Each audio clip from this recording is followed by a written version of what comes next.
बात असम की करेंगे। दिसपुर से खबर है, जहां पर राज्य मंत्रिमंडल की बैठक में किसान, उद्योग, शिक्षा, पर्यटन और साथ ही सार्वजनिक वितरण प्रणाली से जुड़े कई महत्वपूर्ण फैसले लिए गए। आपको बता दें, जापान के प्रधानमंत्री की प्रस्तावित असम यात्रा रद्द होने की सूचना ने भी प्रशासनिक और राजनीतिक हलकों में चर्चा तेज कर दी है। असम मंत्रिमंडल ने राज्य में निवेश और औद्योगिक गतिविधियों को बढ़ावा देने के उद्देश्य से असम एग्रीकल्चर लैंड एक्ट में संशोधन को मंजूरी दी है। देखिए, इस फैसले के बाद अगर कोई व्यक्ति अपनी भूमि पर उद्योग स्थापित करना चाहता है या फिर सोलर पैनल परियोजना लगाना चाहता है, तो उसे अनुमति के लिए जिला प्रशासन के कार्यालयों के चक्कर नहीं काटने पड़ेंगे। अब ये प्रक्रिया ऑनलाइन पोर्टल के माध्यम से पूरी की जा सकेगी। सरकार का मानना है कि इससे निवेशकों को सुविधा मिलेगी, औद्योगिक विकास को गति प्राप्त होगी। शिक्षा क्षेत्र से जुड़ा एक और महत्वपूर्ण फैसला भी लिया गया है।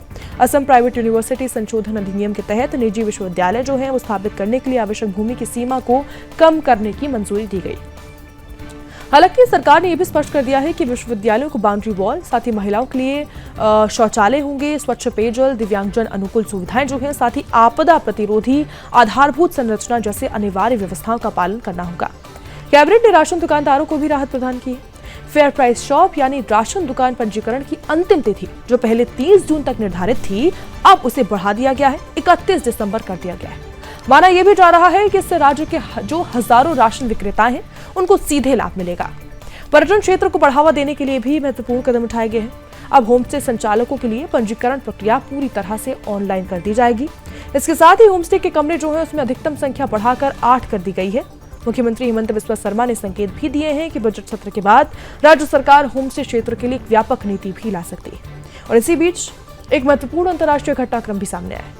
मुख्यमंत्री हेमंत बिस्वा शर्मा ने जानकारी दी है कि जापान के प्रधानमंत्री की प्रस्तावित असम यात्रा रद्द कर दी गई है। हालांकि उनके नई दिल्ली दौरे पूर्व जो है निर्धारित कार्यक्रम के अनुसार ही जारी रहेगा। मुख्यमंत्री ने कहा है कि सोमवार रात लगभग 10:30 बजे भारत के विदेश सचिव विक्रम मिस्री जो हैं उन्हें असम के मुख्य सचिव को इस फैसले की जानकारी दी। विदेश मंत्रालय की ओर से यात्रा रद्द किए जाने का कारण जो है वो लॉजिस्टिक कारण बताया जा रहा है। ऐसे में मुख्यमंत्री ने कहा है कि राज्य सरकार को अभी तक रथ यात्रा होने का विस्तृत कारण नहीं बताया गया है और इस संबंध में ज्यादा जानकारी प्राप्त करने का प्रयास भी किया जा रहा है। उन्होंने देखिए इसको लेकर उम्मीद भी जताई है कि विदेश मंत्री एस जयशंकर जो है उन्हें मुझसे मुलाकात के दौरान इस विषय पर और भी ज्यादा स्पष्ट जानकारी मिल पाएगी। मुख्यमंत्री हेमंत बिस्वा शर्मा ने इस घटनाक्रम को असम के लिए निराशाजनक बताया। उन्होंने कहा कि साल 2019 में भी जापान के प्रधानमंत्री की प्रस्तावित यात्रा साकार नहीं हो पाई थी। उन्होंने ये भी जानकारी दी कि पिछले 1 महीने से जापान दूतावास के अधिकारी गुवाहाटी में मौजूद थे और होटल जो है भोजन और साथ ही सुरक्षा सहित अधिकांश तैयारियां पूरी कर ली गई थी। हालांकि मुख्यमंत्री ने कहा कि आधिकारिक जानकारी के अभाव में किसी प्रकार का अनुमान जो है वो लगाना भी उचित नहीं है। उन्होंने विश्वास भी इसको लेकर जताया है कि जापान की भागीदारी वाला प्रस्तावित निवेश शिखर सम्मेलन जो है भविष्य में किसी नई तिथि पर आयोजित किया जाएगा। फिलहाल असम महत्वपूर्ण निर्णय और साथ ही जापान के प्रधानमंत्री की यात्रा जो रद्द हुई है उसके होने के घटनाक्रम पर पूरे राज्य की नजरें बनी हुई है।